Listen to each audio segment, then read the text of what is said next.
अब निमोनिया की बात करते हैं। निमोनिया लंग्स का इन्फेक्शन है।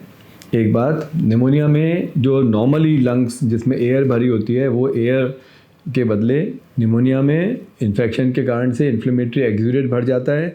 जो नॉर्मल कोर्स में एयर फील्ड एरियाज़ होते हैं, वहाँ पर जब सॉलिडिफाई हो जाते हैं तो ऑक्सीजन की कमी होने लगती है, क्योंकि उतना फंक्शनिंग पार्ट ऑफ लंग नहीं मिलता है। अब pneumonia mild moderate to severe हो सकता है। निमोनिया बैक्टीरिया से हो सकता है या वायरस से हो सकता है। वायरस जैसे आपने देखा इन्फ्लुएंजा वायरस और कोविड वायरस, जिसने पूरे दुनिया में तबाही मचा दी। तो कोविड इतना गंभीर क्यों था, और ये इसीलिए निमोनिया की इम्पॉर्टेंस होती है।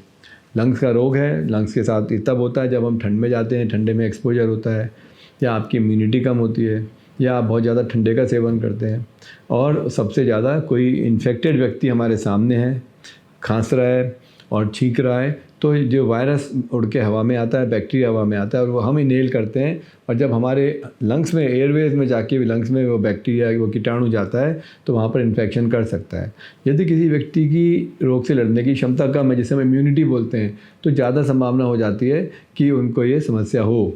और दूसरी बात, यदि वायरस का लोड ज़्यादा है तो बीमारी भी उतनी सीवियर होगी, जैसे हमने कोविड में देखा। कोविड में ऐसा भी था, लोगों को बुखार आया पर आगे कुछ नहीं हो पा, तो निमोनिया जब होना शुरू होता है और ज़्यादा बड़ा लंग का पार्ट इन्वॉल्व होता है, हमने देखा कि सीटी स्कैन में किसी का सीटी स्कोर था 30, 40, 50, 80, 84, 94, 98, 100% वाले भी लोग थे जिनके पूरे के पूरे लंग्स में निमोनिया हो गया था, कुछ सीधे वेंटिलेटर पे लेना पड़ा था, फिर भी कईयों को हम लोग बचा नहीं सके। तो निमोनिया बहुत रैपिडली डेवलपिंग बीमारी हो सकती है। वायरल इन्फेक्शन तेज़ी से बढ़ते हैं और बहुत जल्दी निमोनिया फैलता है। दूसरी बात, निमोनिया बैक्टीरिया से होते हैं। बैक्टीरिया कई तरह के हो सकते हैं। स्ट्रेप्टोकोकल बैक्टीरिया होता है, स्टेफिलोकोकल बैक्टीरिया होता है, एटिपिकल होते हैं।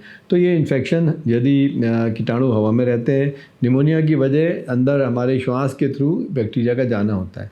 मुख्य लक्षण निमोनिया के होते हैं खांसी आना, सांस फूलना, बुखार आना, शरीर में दर्द होना, सिर दर्द होना, कई बार उल्टी होती है, पेट में तकलीफ होती है।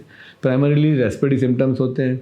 यदि आपको किस तरह के लक्षण होते हैं, बुखार, खांसी, सांस फूलना, छाती में दर्द होना, कभी कभी खांसी में खून भी आता है, तो बहुत संभव है कि आपको चेस्ट में इन्फेक्शन है। और निमोनिया को डायग्नोज करने के लिए सबसे पहले छाती का एक्सरे किया जाता है। उस एक्सरे में बहुत जल्दी हम एक निमोनिया को पहचान सकते हैं। दूसरी बात, खांसी की स्प्यूटम की जांच की जाती है, किस तरह का इन्फेक्शन है, पस सेल्स कितने और कौन सा बैक्टीरिया, वो कल्चर से हम देखते हैं। और डिटेल जानकारी के लिए सीटी स्कैन किया जाता है।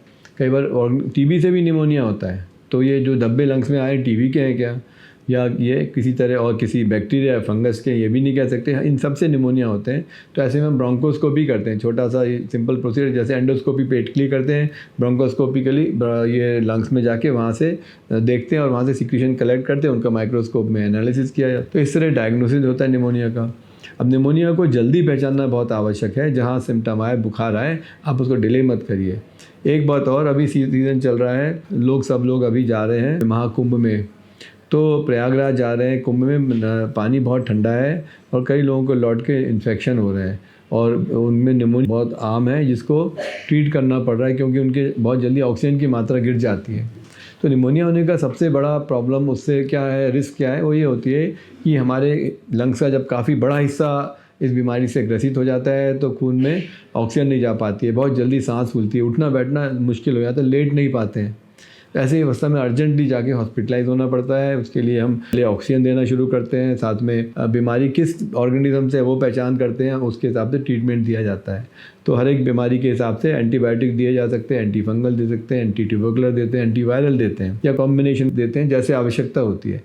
वो व्यक्ति जिनकी उम्र ज़्यादा है, या जो बहुत छोटी उम्र के कुछ ही साल के बच्चे हैं, या जो इम्यूनो कॉम्प्रोमाइज़ हैं, जिनको डायबिटीज़ है, अनकंट्रोल डायबिटीज़, जो स्टेरॉइड ले रहे हैं किसी बीमारी के कारण, फॉर एग्जांपल रूमेटॉइड आर्थराइटिस के कारण, वो जिनको HIV है, वो जिनके ऑर्गन ट्रांसप्लांट हुए हैं, या जो बहुत एल्डरली हैं, जो इम्यूनो कॉम्प्रोमाइज़ हैं, जिनको सीवियर एनीमिया है, जिनको प्रोटीन बॉडी में कम है, ये एक बहुत बड़ा ग्रुप है जिनकी इम्यूनिटी कम है और जो कैंसर कीमोथेरेपी पे है।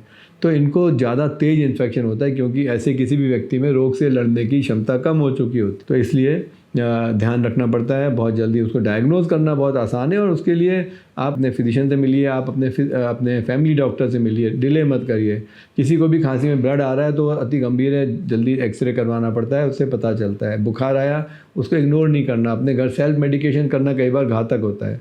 तो ऐसे में इन सारी बातों का ध्यान रखने से हम जल्दी डायग्नोज करके उस निमोनिया को ठीक कर सकते हैं।